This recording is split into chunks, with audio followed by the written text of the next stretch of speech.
try.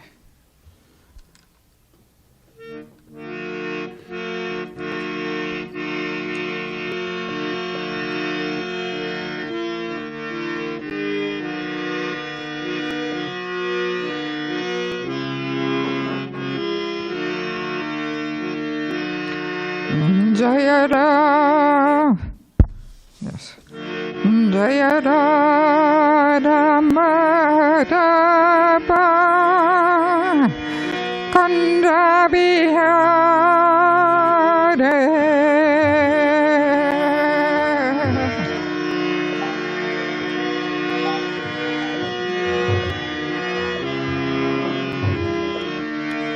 Jaya Rama Dapa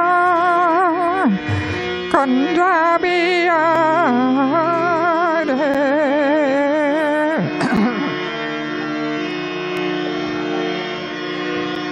Somebody play cartoons. Gopi Dhanapallapa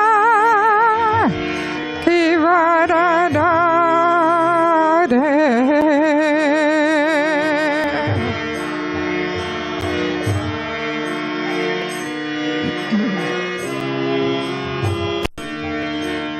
Gopi Dhanapallapa Kivaradade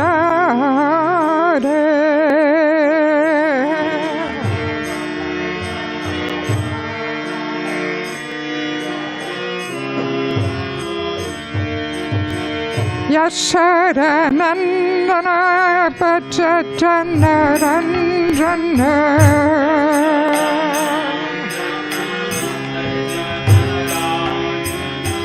Yasharanandana Pachatanarandana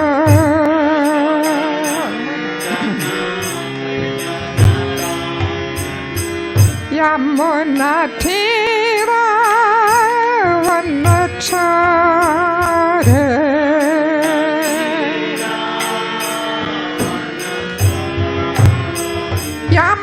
Yamunatira Vanachare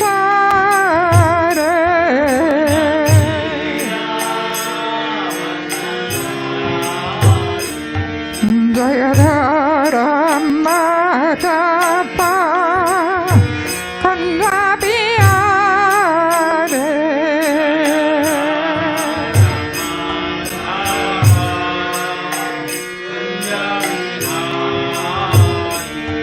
Jaya Rama Dapa Kanda Bihare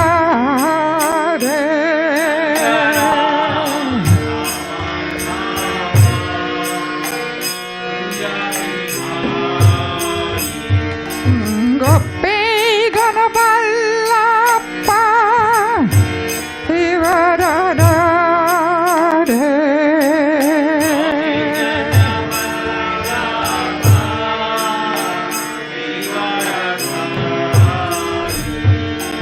Gopi Dhanapallapa Kivaradade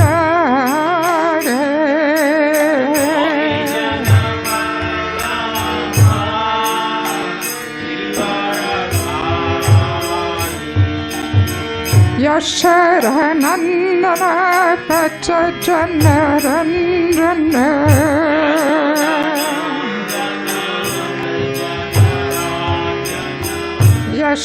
Yasharanandana Pachatanarandana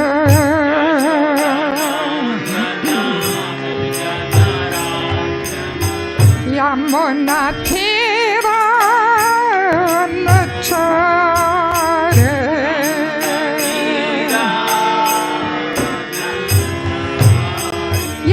Yamunatira Vanachare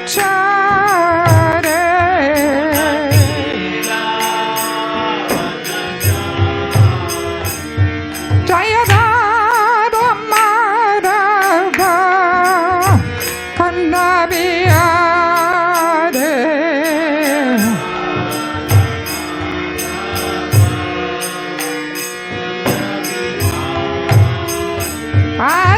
Krishna, Hare Krishna, Krishna Krishna, Hare Hare, Hare Rama, Hare Rama, Rama Rama, Hare Hare.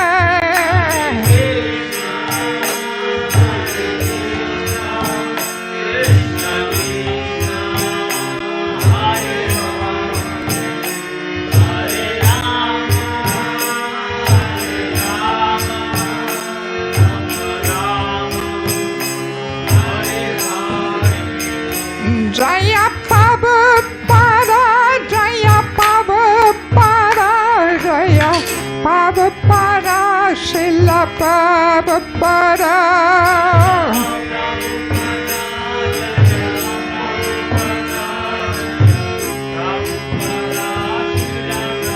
Nitai Gauribo, Haribo, Haribo, Nitai Gauribo.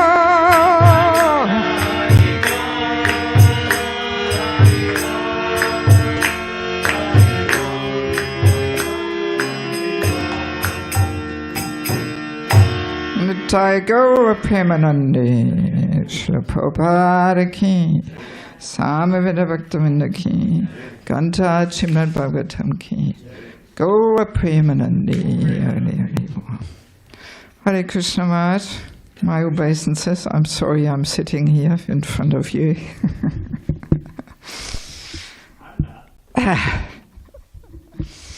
Yeah, so first of all, let me express my joy that I have the opportunity to once again visit you here in San Diego. It must be 5 years ago, I think, that I came last time. So it's nice to see everybody again.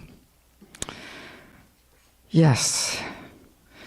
Om Agyantimandasya Gyananjala Shalakaya Chakshun Militam Dina Tasmai Shri Gurve Namaha Shri Chaitanya Manupistam Stapanam Yena Muttale Swayam Upakaram Nanati Swavanantikam Namo Vishnupada Kashyapasa Uttale Srimate Bhaktivedanta Swaminiti Namane Namaste Saraswati Deve Govani Pachoyne Nivishesha Shunyavadi Pashatara Shatarine Vanchakapati Vasha Kripasinvevata Paritanam Pavanebhyo Vaishnavebhyo Namo Namaha Jai Shri Krishna Chaitanya Prabhu Nityananda Shri Advaita Gadadhara Shri Vasadi Go Bhaktavanna Hare Krishna Krishna Krishna Hare Hare Hare Rama Rama Rama Hare Hare Om Namo Bhagavate Vasudevaya Om Namo Bhagavate Vasudevaya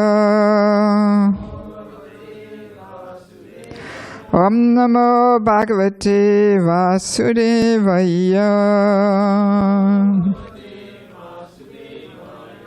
So we're reading from Canto 6, thank you, chapter 15, verse number 6. Bhuttaya Bhuttani Bhuttesha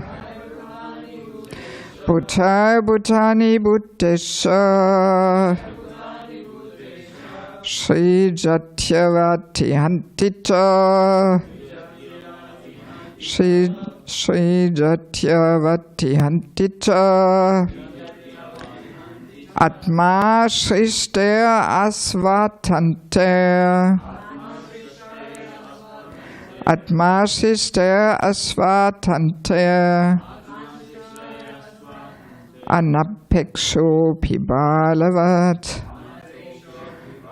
Anapeksho Pibalavat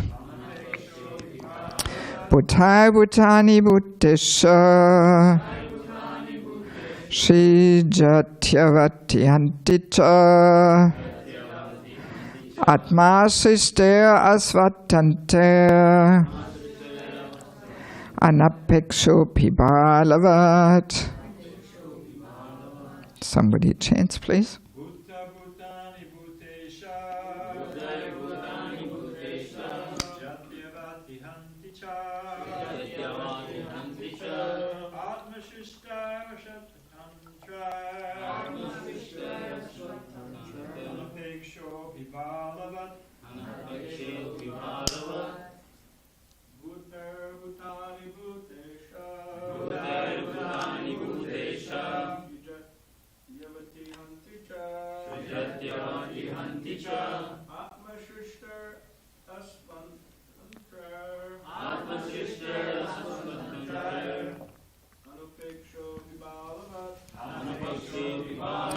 Ladies.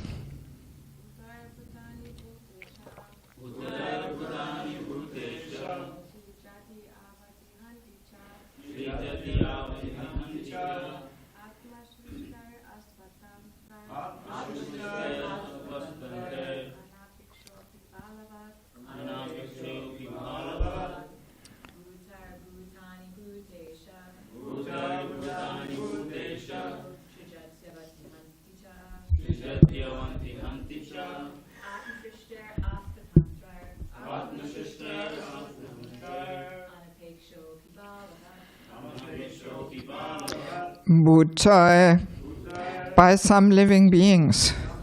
Bhutani, other living beings.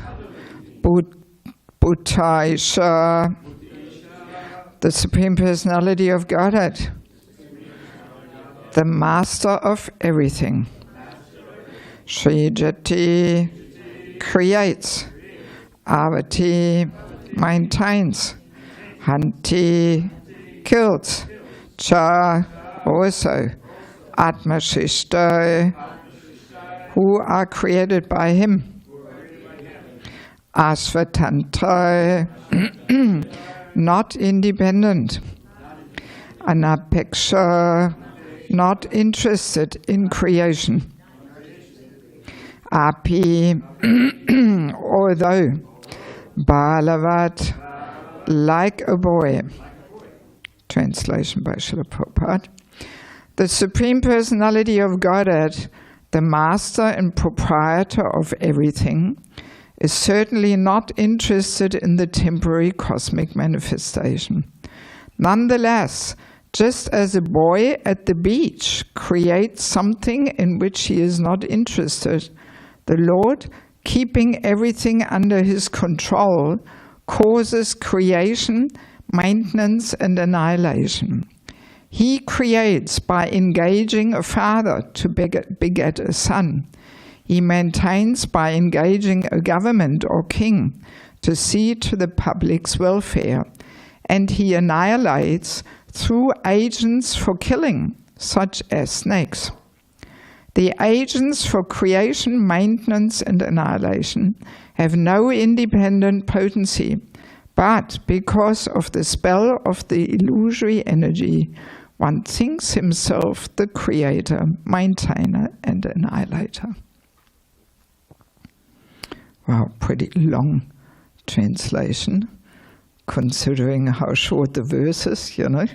So usually we can see Prabhupada is quite explaining things already in the translation, you know. Yes. Purport by Srila Prabhupada. No one can independently create, maintain, or annihilate. Bhagavad Gita 3.27 therefore says, Prakṛti kriyamanani gunaikamani sarvasha ahankara vimudatma katamiti manyate.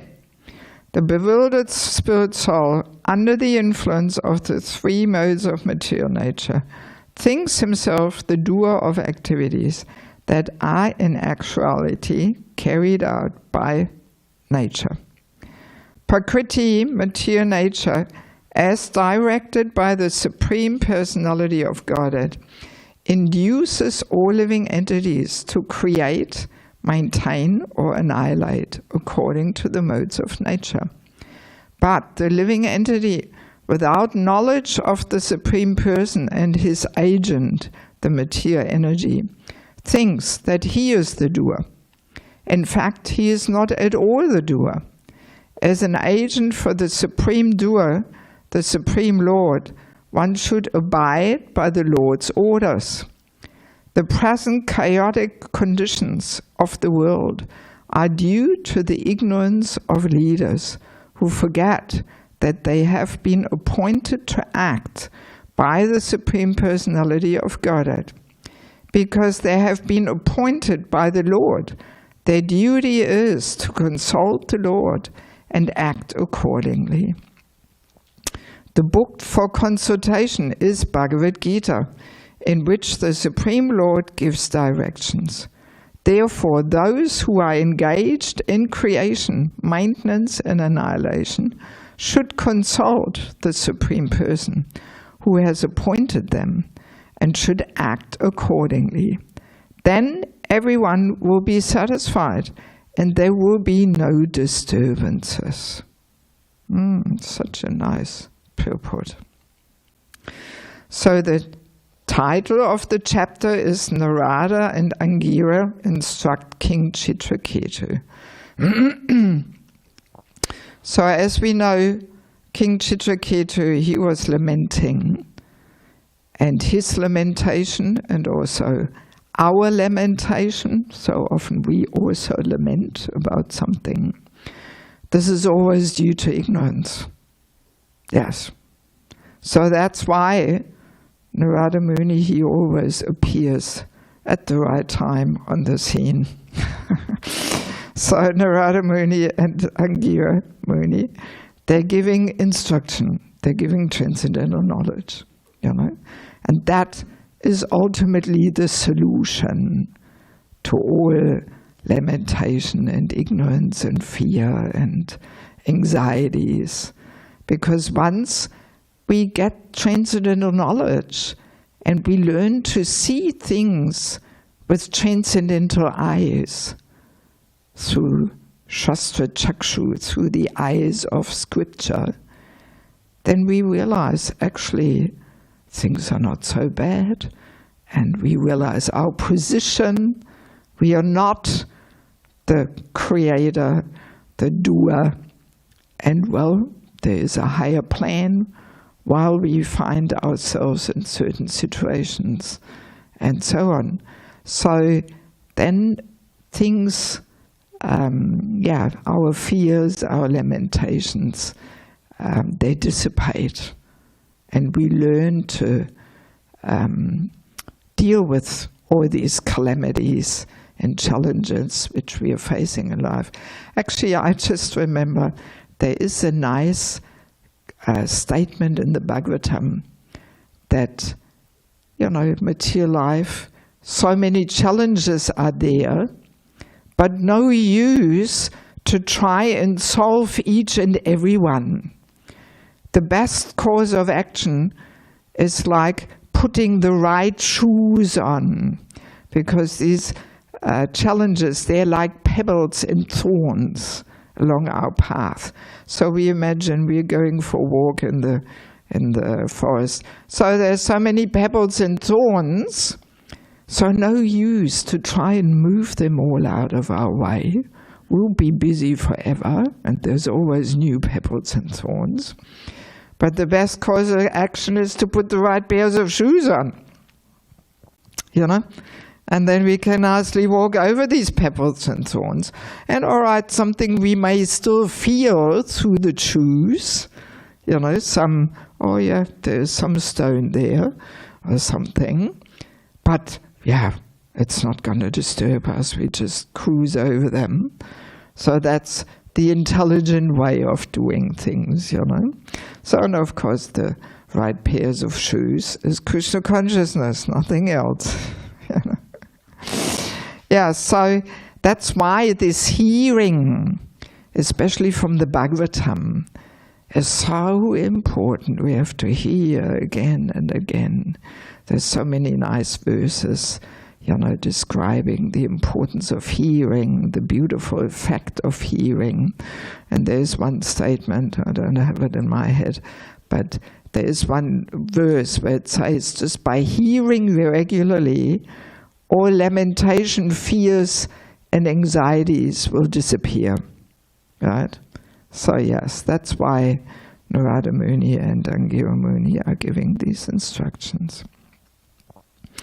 So here the topic basically is of the verse and purport that yes, Krishna is the doer. He creates, he maintains, he annihilates, and he engages the living entities in those activities. So he allows us all to play certain roles, right? But the problem is that we are identifying with those roles. And yeah, I like to compare these roles which we all play like certain hats we wear at certain times, right? So all of us, we have so many roles. Like if we are married, we play one role in our family. If we work, we play another role in our office or at work. So then when we come to the temple, we play another role at the temple. So we have all these different roles we are playing, but we are not those roles, right? Yes. But that is the problem, that we are identifying with these roles, you know? And we think, this is me. I am the creator, you know? I am the controller, let's say, and I'm definitely not hinting here at you, Prabhu, but let's say we are the temple president. So then very easily we identify with this and we think, yes, I am the controller, you know? Yes. But very nicely Prabhupada explains that actually Krishna is engaging the living entity in these different roles and functions. He acts through them, right? So, and we have to understand that and understand our role as actually being servant, not the big controller, you know. That's why in ISKCON we have this term, being a servant leader, right? Just to make this point, yes, we are servant, and we are not the big controller and proprietor and so on, and enjoyer, you know. And actually in one purport in the 5th canto, Prabhupada makes this very nice statement that he says, life in the material world is like a nonsensical stage performance. I really like that one. You know, Prabhupada's choice of words and combination is often very unique and very special. That's why actually every devotee should learn enough English to read Prabhupada's books in English, you know, because often by translating you lose all this beautiful, subtle effects that Prabhupada's choice of words bring along. So yes, this nonsensical stage performance, this is really what it is, you know. Every lifetime we can imagine ourselves to be on a stage, and we are given a role, a certain body to play a certain role, and we are really taking it in. We're taking it completely seriously. Yes, I am an American man, and I am so busy. So many important things to do. Running, running, running. So busy, busy, busy, busy. So, and then death comes, curtain closes, dum, dum, dum, dum, show is over. Right? Yeah, it's all over, finished. So then, next lifetime, on the stage, this life may be in a German woman's body. And again, same nonsensical stage performance begins again. You know, we're running around, we're really taking it in, oh, I'm so important, I have so many important things to do, and I'm so busy, running, running, running. And again, curtain closes, show is over, everything's finished, you know? That's also a good thing to remember, that all these things which we consider to be now so important at the moment of death, no significance whatsoever. No significance. It's all over. You know? Yes. Good to keep that in the back of our minds. You know, to sometimes ask ourselves, is this important at the moment of death? And we realize, no, it's not actually. But nevertheless, of course, you know, we have to play our roles, our duties, you know. But yeah, the only really thing that counts is my relationship with Krishna. That's the only reality, actually. You know, who was it? I think Bhaktisiddhanta Saraswati Thakur said, the only real things in this material world is the jiva. Jiva is eternal, and the holy name. They're the two only factual, real things. Everything else, part of the nonsensical stage performance, you know. And there is also another nice statement where it says,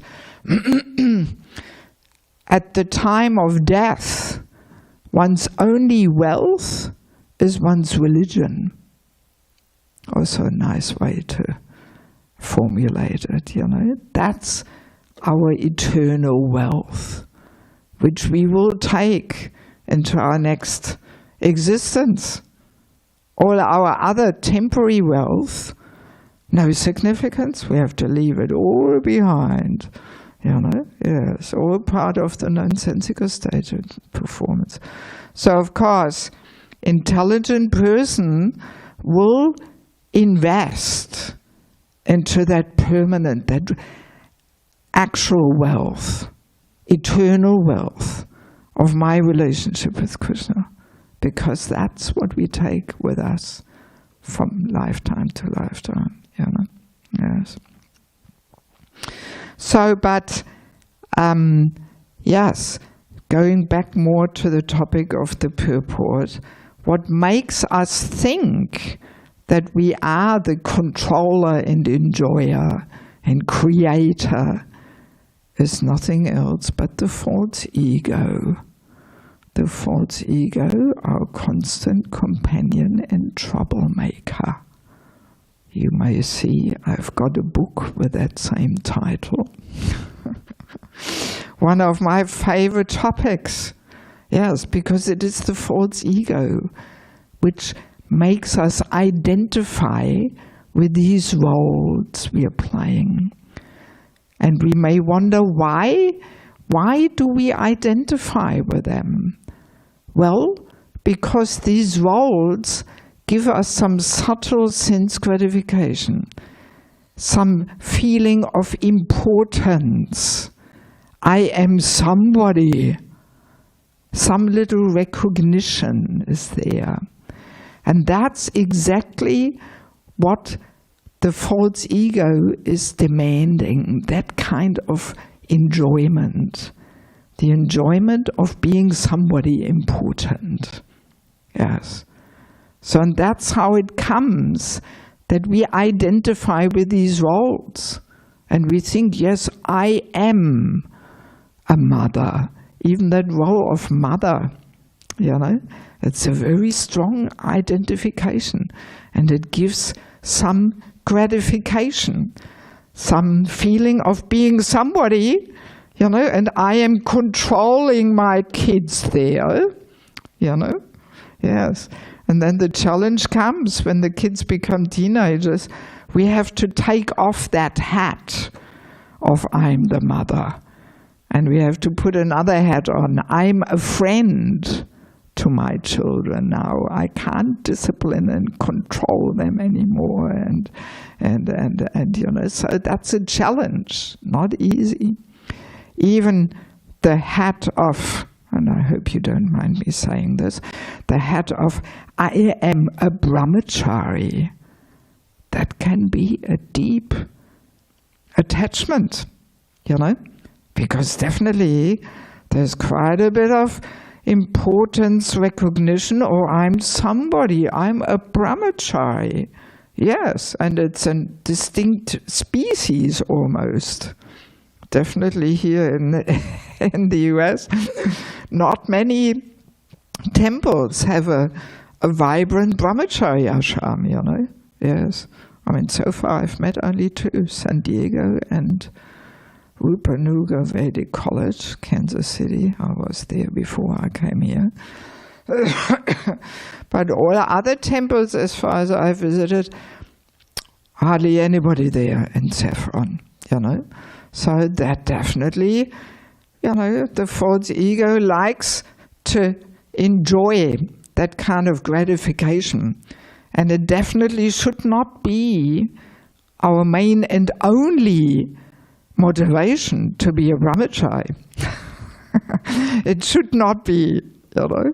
So it's good to have a look there, you know. Yes, yes. Yeah, it should not be our main and foremost motivation. Yes, so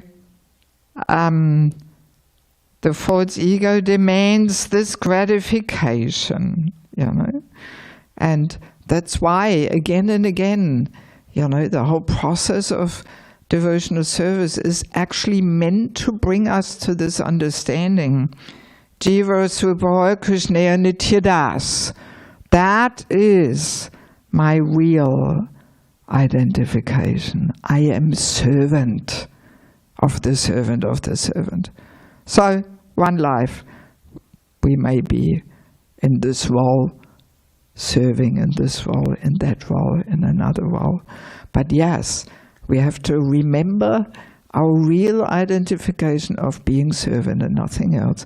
And there is a nice statement in the Bhagavad Gita, as Prabhupada says, you know, those who are in, you know, who are appointed to act by the Supreme Personality of Godhead, you know, in certain roles, positions, especially as leaders, you know, they should consult with the Lord. They should consult with the Bhagavad Gita, how to do it, how to serve in that role, you know, and being servant. So there is this nice verse, and I have collected so many nice things in my verse book because my brain can't store them. So there's 1858. The translation is, actually Krishna gives us two choices, two options of acting. So this is pretty interesting. First choice is, if you become conscious of me, you will pass over all the obstacles by conditioned life, by my grace. That's option number one. So then comes the other option. If, however, you do not work in such consciousness, but act through false ego, not hearing me, you will be lost. So that's very deep and profound, and relates to our topic here of playing these roles as servant, or with that mood of I am the creator and controller. So yes, Krishna gives us these two options. Let's go back to option number one. If you become conscious of me, you will pass over all the obstacles of conditioned life by my grace. Wow, amazing. So being conscious of Krishna means, first of all, we understand our position. Servant of the servant. Not controller, creator, annihilator, whatever. But servant. And not only that, we follow Krishna's recommendations, instructions. We consult with Bhagavad Gita, you know. Here Prabhupada says, where is it? The present chaotic conditions of the world are due to the ignorance of leaders who forget that they have been appointed to act by the Supreme Personality of Godhead. because they have been appointed by the Lord, their duty is to consult the Lord and act accordingly. The book for consultation is Bhagavad Gita, in which the Supreme Lord gives directions. So this is exactly the description of what it means to act in consciousness of Krishna. Right? Yes. We consult with the Supreme Personality of Godhead so that we understand how to play these roles as servant. Right? And if we act in that consciousness, we can miraculously, by Krishna's grace, we can conquer over all the obstacles of conditioned life. Wow, amazing. So we also have that nice analogy in the Bhagavatam that the ocean of material existence, which is actually impossible to get out, you know? There is a nice BBT painting where this living entity is in the big ocean there, crying for help, you know, and Lord Vishnu comes on Garuda there, you know. So that's our position. You imagine in the middle of the ocean you are dropped. Well, how much choice do you have to survive? You know, none actually, none. You know?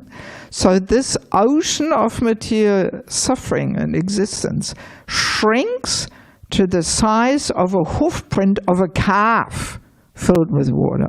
Not a cow, but a calf. Tiny. So when you go for a walk, to step over a hoof print of a calf filled with water, no big deal. You won't even notice it, right? So this ocean shrinks to the size of hoof print of a calf. Wow. Just if we do that, if we just work in consciousness of Krishna, yes, amazing. So, but then, option number 2, if, however, you do not work in such consciousness, but act through false ego, not hearing me, you will be lost. So false ego has that effect. It blocks our ears, it blocks our intelligence. We can't hear, we can't understand. And definitely being motivated by false ego, we create our miseries. The constant companion and troublemaker. You know, that's what creates our miseries, because we forget our real position. We try and act as the big creator, as the big controller, as the big enjoyer, and then boom, sooner or later we end on our face. You know, we will be lost. At the very latest, at the moment of death, when we have to do another round in the material world, you know. But so many times already before then, we are lost. So, and this is a very practical point, actually, that being servant really offers the solution to any challenge, to any dissatisfaction and disturbance. So it's a very practical thing, you know. I always like to bring things to the practical application, that we don't only repeat our wonderful philosophy, but actually how do we live it? You know, that's the challenge. We are not quite there yet, actually. You know, we like to study and repeat and learn it all by heart and quote it, but hey, are we living it? You know, that's step number 2 in the whole spiritual education.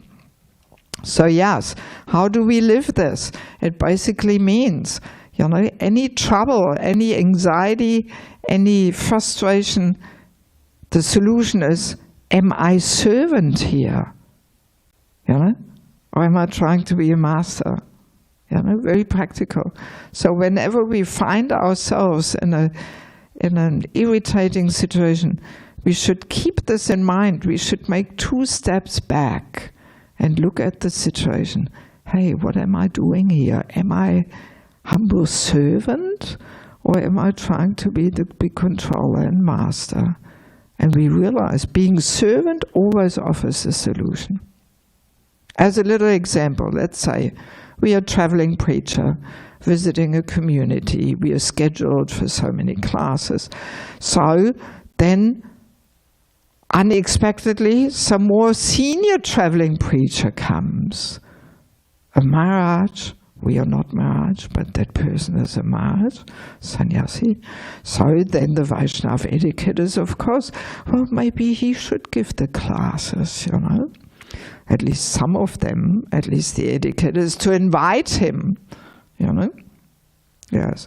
So if we are in the servant mood, then this will not be a problem if the temple president comes up to us and says, oh, excuse me, Prabhu or Mataji, you know, there is a senior person, maybe he should give the Sunday feast program, the lecture. So if we are servant, we will simply say, okay, no problem, all I want to do is serve. So I can serve by speaking, I can also serve by hearing, it's all the same to me. I only want to serve, right? No issue.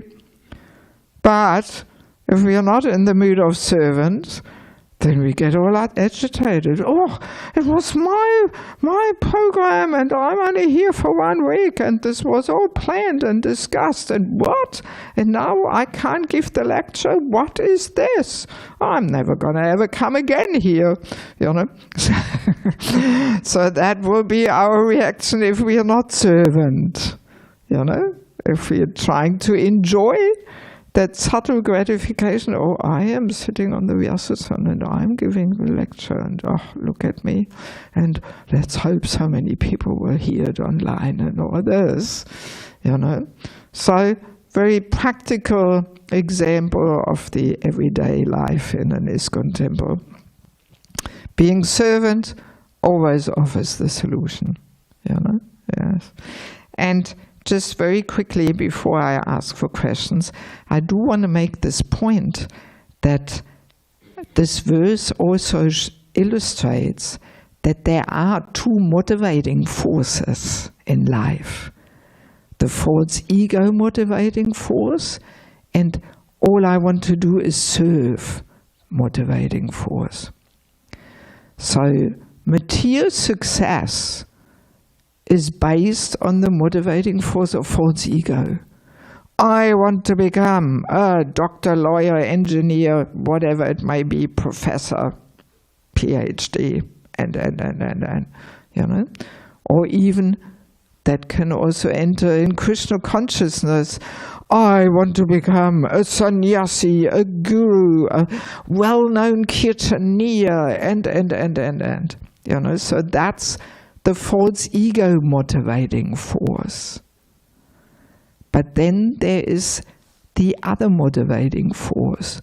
All I want to do is serve. And that actually should eventually, at least, be the motivating force of an aspiring Vaishnava. Because then we are acting according to, you know, this topic in our verse and purport, that we are acting in consciousness of Krishna. And we are accepting guidance of Bhagavad Gita. If we have that motivating force of all I want to do is serve, right? So, and that is the path to success as a devotee. I find this so important to understand because we are so conditioned by this false ego propaganda there. You know, that's the path of success in material life. The more you can promote yourself, the more successful you will be. And these days, any fool can become world known, famous, you know, just by posting some crazy thing on internet. You know, the more crazy the pictures or the posts are, the more views you will get and the more likes you will get. So that's the path to success in these modern Kali Yuga days, you know. And very easily, if we don't understand the difference, you know, between spiritual success and material success, then we take that false ego conditioning into our spiritual practice. And we think this is also the success there, to just push everybody out of the way and promote ourselves and you know. But no, this will not attract Krishna's merciful glance. And there's no need to chalk out some whole career in Krishna consciousness. We can be rest assured if we just serve by giving ourselves with heart and soul in our service. Krishna as Paramatma will recognize that. And Krishna will open the right opportunities and doors at the right time for us to move forward. Yes, it really works like that. I mean, I've experienced it in my own life. I never planned to travel the world in white with a shaved head and publish books. No, this was not my ambition. Definitely not. But just somehow it all happened. You know? Yes, it all happened. Somehow Krishna opened the right doors at the right opportunity. But I can say that thing. I was always trying my best to give my heart and soul in service, whatever it was. You know, I don't want to get into details, but some people may think, what? You've done that? I would have never done that. But that was the times and the instructions, and I thought, okay, my guru told me, let me do it. You know, yes. Even though these things are now not you know, recommended anymore, you know. And yeah, ISKCON is evolving and all that. But yeah, and that's where I experienced that if we just, you know, sacrifice ourselves in service, even though it may be an almost a little crazy instruction or something, but at that time, if that was the understanding, we are actually protected from some reactions. And Krishna understands. Krishna sees our intention, that we just want to serve Guru, you know? And therefore we are protected from reactions, and we get that spiritual benefit, you know? Yes. Yeah, so I like to make that point, you know. And of course, in the very beginning stage, when we come to devotional service, definitely the false ego motivation is much stronger than the motivation of I want to serve and please Guru and Krishna. So it's a whole journey to transform that false ego motivation into the motivation of I am a humble servant. You know? Yes. All right, so time is almost up. I received a little note here, 8:45. So we have 7 minutes for Maharaj. Some comments. Questions. I can ask one and see if somebody else has a question. Identifying with the role, I'm a mother, I'm a brahmachari, I'm, you know, temple president, and layered on that, and it's true sometimes that identity, because you know you're just dancing on the stage and then time and off you go, and what was the importance of that role? So, but it's not that identity. Well, here's my question: is identity, identifying with a role or position, automatically false ego? Because with identity, I'm a brahmachari. Well, with that comes responsibilities and a proper role. It helps to, I'm a mother, I'm a father. It's not that that's just false. I'm your father, and yet, you know, no, it doesn't automatically mean that.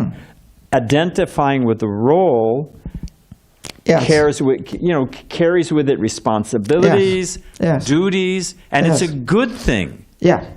I'm a brahmachari. Yes, I understand. So what about that aspect? Yes.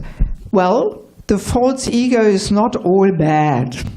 It has some good point to it. Automatically false ego to think like that? Well, if we identify with these roles, well, the true, deeper identification should be I'm servant. Okay. Yes. And okay, I'm now, serving as a sannyasi. yes.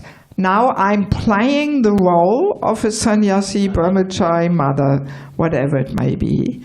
But the true identification should be I am servant.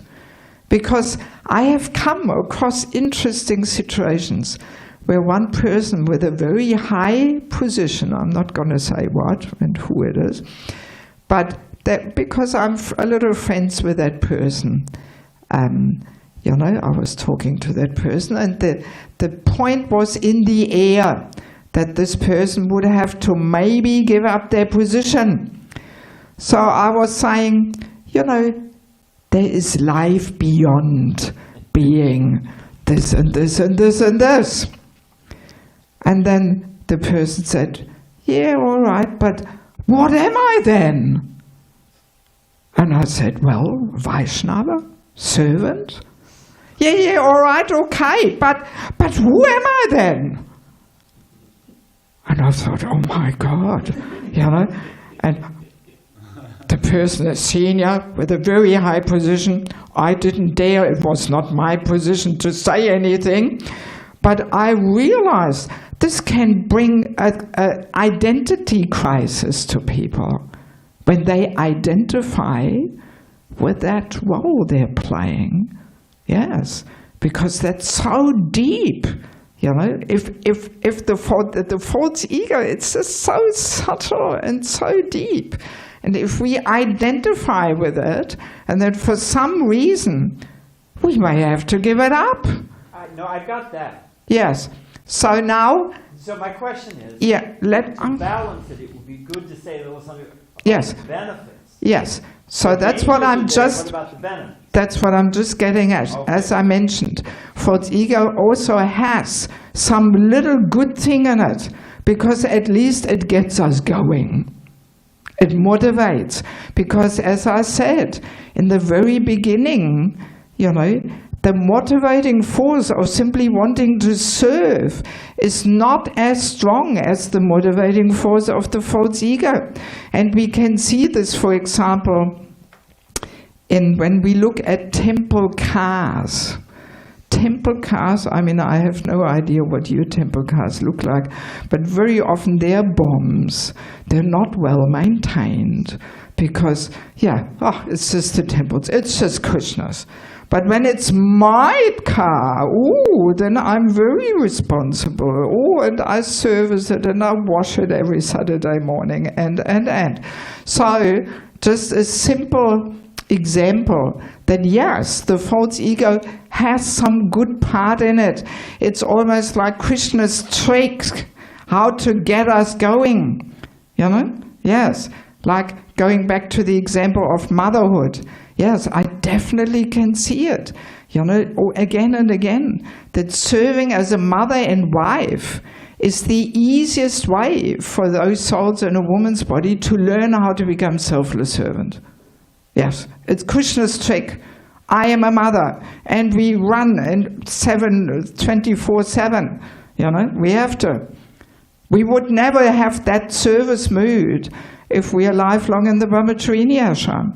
You know, then it's one day off and only 5-6 hours a day maximum service. You know, but why? Wow, you know, as a mother, you don't have a day off and 6 hours service. No, forget it.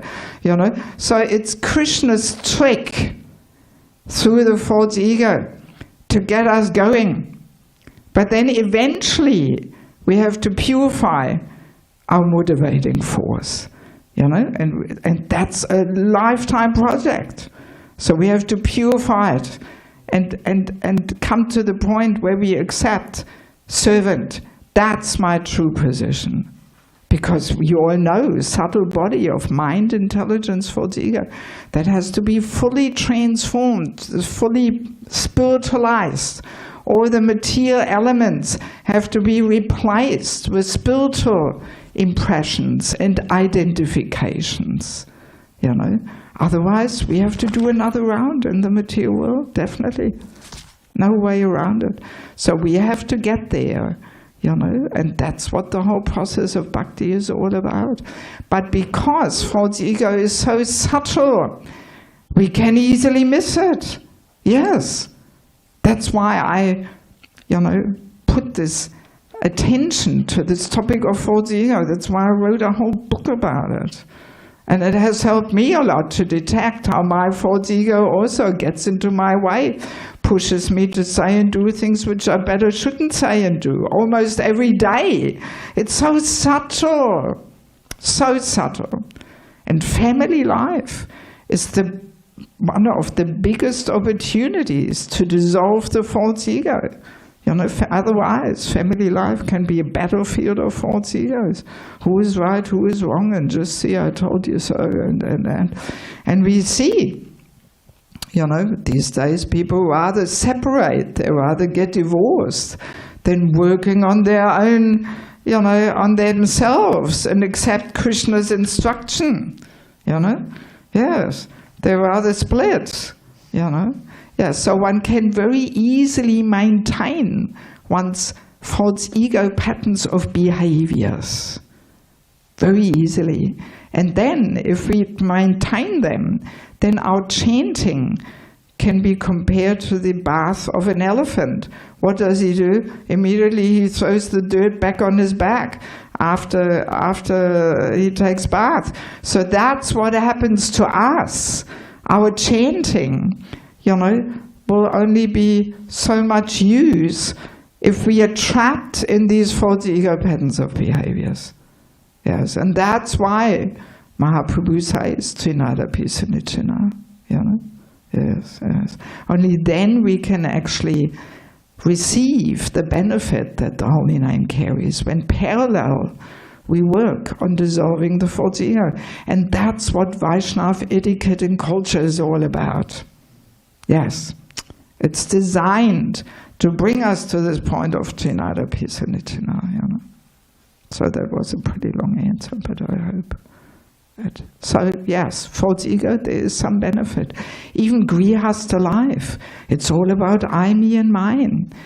A Grihastha needs that sense of ownership, and that will motivate him. We have projects in ISKCON, rural projects, where nobody owns anything. And they usually attract people who can't get anything together materially. They like those projects. But all those people who actually are capable of getting something materially happening, they rather do their own thing. Because they want the I, me and mine. That motivates them. And then the purifying duty is to give in charity. Yes. So I, me and mine is an important part of Grihastha life. But again, it has to be purified. So that's why Vanaprastha ashram comes. Something which is not really established yet so much. But yeah, Krishna has his perfect system there, Yes. So we should not stay to the moment of death in family life, in our cozy home. And I've got a whole 15-hour course on that topic. Yes, that will be my next book, Vanaprastha ashram. I think my time is up here. Or do we want to ask for one more question, maybe? Or have I? Some of us may have services we have to do. Okay, good. All right. So if anybody wants to know more about the false ego, and there's a few other interesting topics too, so please come and see me on my little book table here. Okay, thank you very much. Srila Prabhupada ki, Granta Srimad Bhagavatam ki, Samaveda Bhaktivinoda ki, Gaura Premanandi, Hari Hari Bo, Hare Krishna.